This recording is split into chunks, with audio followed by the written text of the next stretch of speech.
Welcome to Cartography and Geography Club, Episode 3. Today we'll focus on Canada and its surrounding areas. We'll learn how to draw tundra and forest, and we'll also learn about important cities and landmarks. In addition, we'll have some fun with a dinosaur archeology game and finish our episode with our third iteration of our time travel geography game. Today you will need your starter pack, so let's jump in.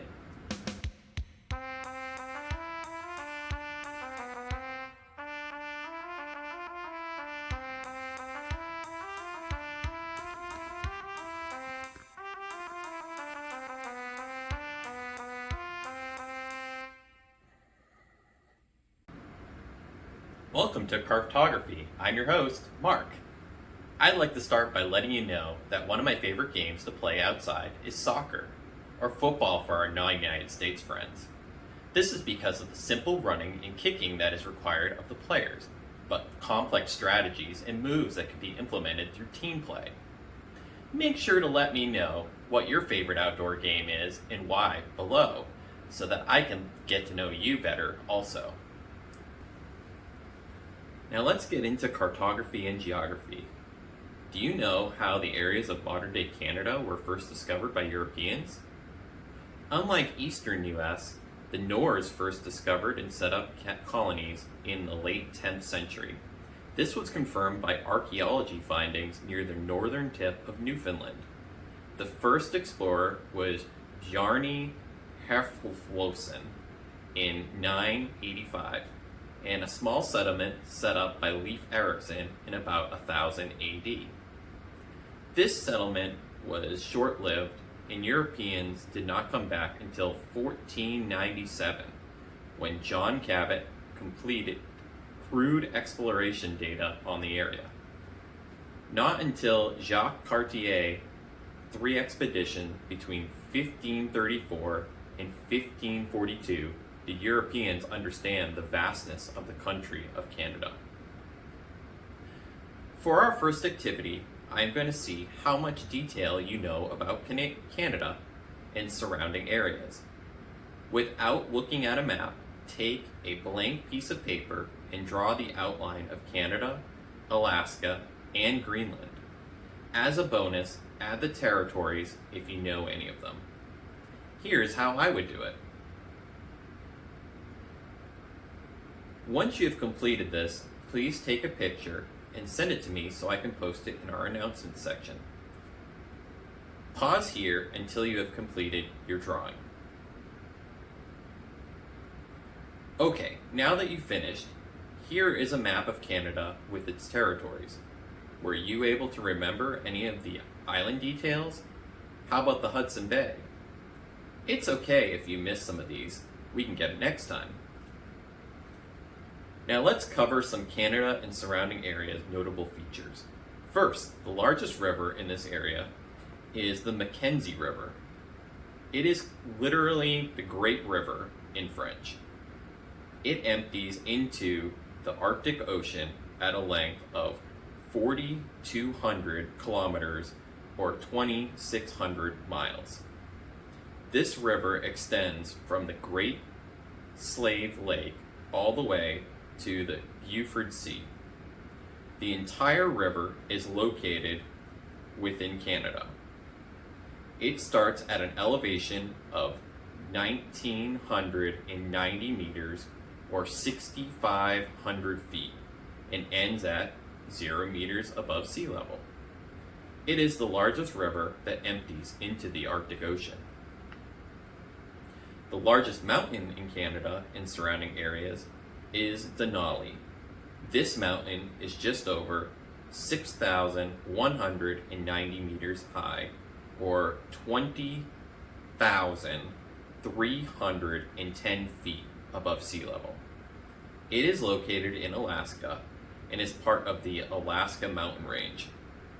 Denali, formerly known as Mount McKinley, was renamed back to its original name of Denali in 2015 by the United States Department of the Interior. Denali is the third largest mountain in the world and highest in North America. Interestingly, Canada only has one desert in the entire region. It is called the Okanagan Desert in British Columbia. It is approximately 67 acres in size. This desert spans across the border into Washington state, as you can see in this picture. The longest road in Canada is the Trans-Canada Highway. It is about 7,500 kilometers or 4,650 miles long. It spans the entire length of the southern part of Canada. It was created in 1962 and runs from British Columbia to Newfoundland and connects almost all of Canada's major cities. Two of the most prevalent biomes that cover Canada and the surrounding areas are tundra and forest. The Canadian Arctic tundra is located north of the boreal forest. It accounts for 26% of the total landmass of Canada. It is identified by year-long frozen ground, long and cold winters, and low precipitation levels. The Arctic is home to Inuit, and these indigenous people make up over 50% of the population of this area. Geographical representations are typical white ice-capped areas with gray sparsely covered land due to the lack of adapted animals and plants to this harsh landscape. On a piece of paper, draw a representation of tundra biome. This is how I would do it. The North American boreal forest is over 270 million hectares and covers the land between Alaska and British Columbia. It includes trees of all kinds, wetlands, lakes, and rivers. To best represent this type of biome, it is best to use different greens to show the density of the forest. On a separate piece of paper, draw a representation of the boreal forest biome. This is how I would do it. Now that you have the forest and tundra biome sheets, put the tundra on top of the forest sheet and place it on your light-up board in order to transfer the forest onto the tundra however you choose.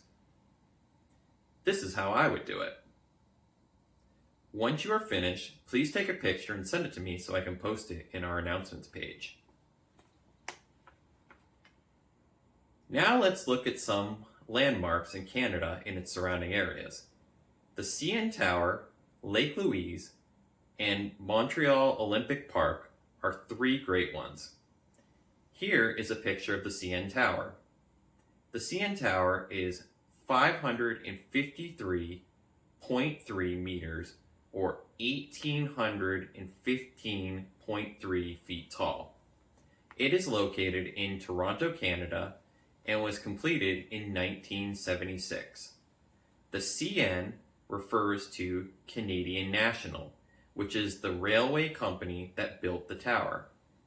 It was the tallest building in the world between 1975 and 2007, when it was surpassed by the Burj Khalifa. Today, it is still the 9th tallest building in the world and is considered by many as one of the greatest wonders of the modern world. Lake Louise is a glacial lake within Alberta, Canada. Lake Louise is named after the fourth daughter of Queen Victoria. The lake is a turquoise color from rock flour brought into the lake from the glacier ice melt. It's approximately 0.8 square kilometers and drains into Louise Creek. As you can see, Lake Louise is one of the most picturesque locations within Canada. The Montreal Olympic Park consists of multiple structures and was created for the 1976 Summer Olympic Games. There are 4 main structures that include the Olympic Stadium, the Montreal Tower, the Biodome, and the Rio Tito Alcan Planetarium. The Olympic Stadium has the largest seating capacity of any stadium in Canada. Today, it is used as a multi-purpose venue.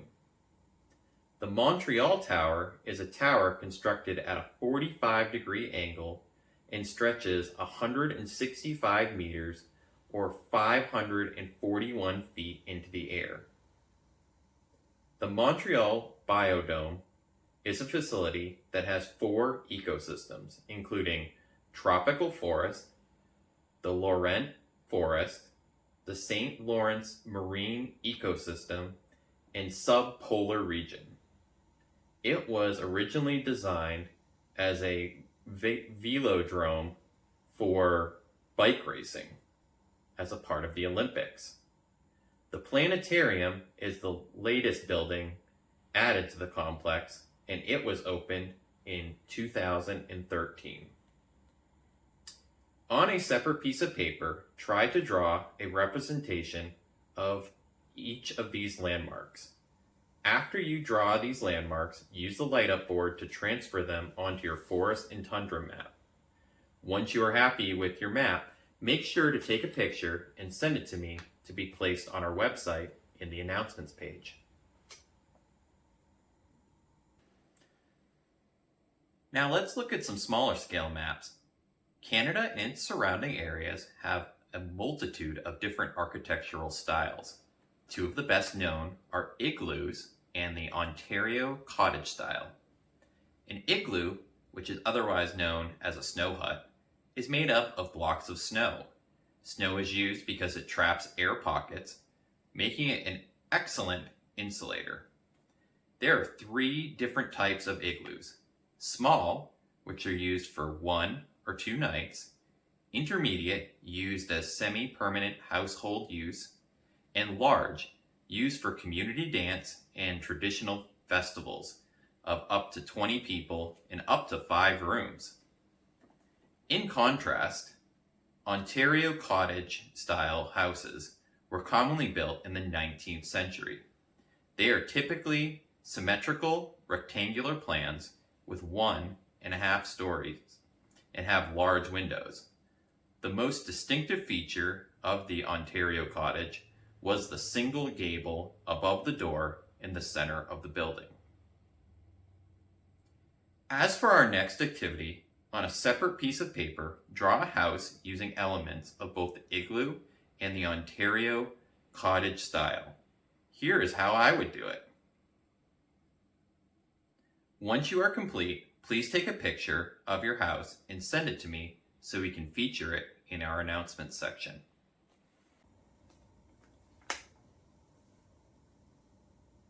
Two of the most interesting cities in Canada and the surrounding areas are Quebec City and Vancouver. Quebec City, or often just called Quebec, is located where the St. Lawrence River narrows. It is one of the oldest European cities in North America. The city still has old ramparts around the old Quebec district of the city. In addition, it has a plateau that overlooks the river, which is aptly called Quebec Hill. Vancouver is the 3rd largest metropolitan area in Canada.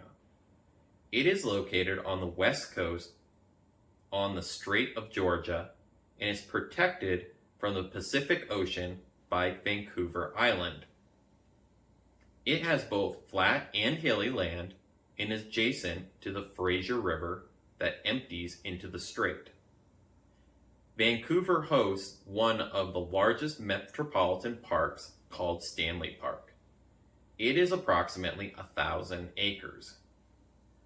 Both the island and the city were named after the Royal Navy Captain George Vancouver. Alberta, Canada, is home to the Dinosaur Provincial Park. It was designated in 1979 by the United Nations Educational Science and Culture Organization, or commonly called UNESCO. It is one of the richest dinosaur fossil locales. 58 dinosaur species have been discovered at the park, and more than 500 specimens have been removed and exhibited in museums around the world.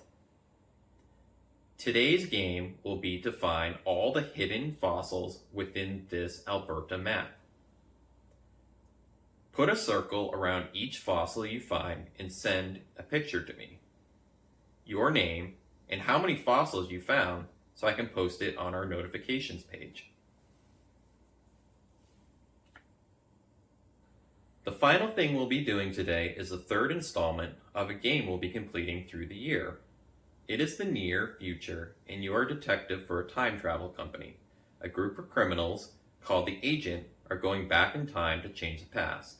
It is your responsibility to determine when, where, and what they are going to steal based on the clues that are sent to us.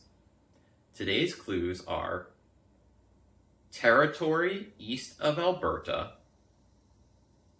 The weight of the object is 8,800 kilograms, and the date is when it was first discovered. Send your answer in with your name for Season 1 points to be posted in our notification section.